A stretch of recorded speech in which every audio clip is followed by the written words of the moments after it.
RSS, अरे भाई RSS क्या है? आरएसएस कहीं रजिस्टर्ड संगठन है क्या? क्या है आरएसएस? आपने जो कह दिया आरएसएस कोई संस्था है, कोई लाल किला से कहते हैं देश का सबसे बड़ा ये जो है एनजीओ है। अरे एनजीओ तो कहाँ रजिस्ट्रेशन नंबर उसका? कहाँ रजिस्ट्रेशन है? आपको मोदी जी पे भरोसा नहीं, अरे भाई मोदी, भूपेंद्र रावत जी को मोदी जी पे भरोसा है कि नहीं? अरे भाई किस बात का भरोसा? नरेंद्र मोदी की, मैंने आपको बताया, आपके दावे से कह सकता हूं कि दुनिया में झूठ बोलने वाली मशीन अगर कोई है, उसको कोई हरा सकता है तो उसका नाम है नरेंद्र मोदी। आप किसी से पूछिए देश में झूठ कौन बोलता है दुनिया में, तो नरेंद्र मोदी। झूठ बोलने का नंबर 1 स्थान दुनिया में किसका है, तो नरेंद्र मोदी। आप जो बात कर रहे हैं, तो जो व्यक्ति झूठ पर झूठ बोलता हो उस व्यक्ति पर किस प्रकार का यकीन कर सकते हैं? आपने आरएसएस का मामला पहले उठाया, मोहन भागवत। मैंने आरएसएस की बात नहीं की।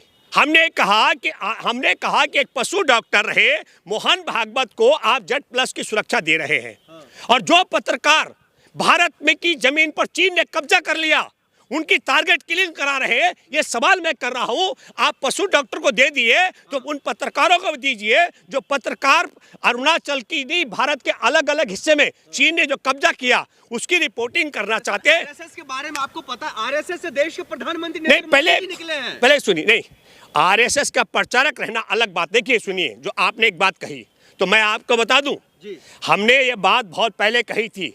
मैं आपको दावे के साथ मैं कह सकता हूं, हमारे देश का प्रधानमंत्री कभी झूठ नहीं बोल सकता है, और संघ का प्रचारक कभी सच नहीं बोल सकता है। जो नरेंद्र मोदी बोलते हैं मैंने अपने मन की बात, वो हमारे देश के प्रधानमंत्री के मन की नहीं हो सकती। मेरे की बात है, संघ के प्रचारक रह चुके नरेंद्र मोदी के मन की बात होती है। हमारे देश की आबादी आज की तारीख में आप और मैं बात कर रहे हैं 146 करोड़ है। माना मोदी जी कम पढ़े लिखे हैं, तो आप गूगल, एक छोटी सी कंपनी अमेरिका की है, उसको क्लिक कीजिए कि भारत की आबादी कितनी है, पता लग जाएगा कि भारत की आबादी कितनी है। अब मैं आपके सामने सुनिए, इस पूरे मसले पर यह भी समझना पड़ेगा कि हमारे देश का पासपोर्ट धारक को चीन हमारे देश का हिस्सा नहीं मानता अरुणाचल को। अब मजेदार बात आपको और हमको समझनी चाहिए कि हमारे देश के अंदर अभी पुतिन आ रहे हैं, रूस के राष्ट्रपति। सर हम उस पर चर्चा करेंगे, लेकिन पहला सवाल, इस सवालों का आप जवाब दे दीजिए। आप कह रहे हैं आरएसएस जो है झूठ फैलाता है, देश के प्रधानमंत्री जी आरएसएस से निकले हुए हैं इसलिए वो झूठ बोलते हैं। आरएसएस अगर इतना ही खराब है देश के लिए तो फिर वो देश में एक्टिव कैसे है? कौन सा, किस प्रकार कहाँ एक्टिव है? पूरे देश भर में। देखिए, अरे भाई आप फिर मैं दोबारा से कहना चाह रहा हूँ, अगर आप ये कह रहे हैं कि आरएसएस एक विचारधारा, उनका एक अलग संगठन है जी, तो वो संगठन है लेकिन कहाँ है कागजों में? अगर मैं आपसे कहूं कि मोहन भागवत से कहूं कि अपने जो सदस्य हैं उनकी सूची सार्वजनिक करो तो पता लग जाएगा।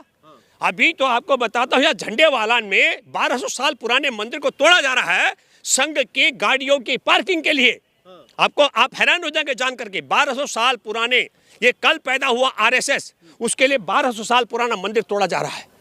तो आपने जो कहा, मैं दोबारा से कह रहा हूं, अगर हमारे देश के प्रधानमंत्री नरेंद्र मोदी जी को यह ज्ञान नहीं है कि देश की आबादी कितनी है, तो उसके लिए छोटी सी जानकारी, एक अमेरिकी कंपनी है गूगल में जाके क्लिक करें, गूगल बता देगा भारत की आबादी 140 करोड़ है। ठीक है, लेकिन आरएसएस क्या? एक मिनट, तो क्या अगर मेरे देश के प्रधानमंत्री को देश की जनसंख्या का ज्ञान नहीं है तो ऐसे व्यक्ति को कुर्सी पर रहने का हक नहीं है?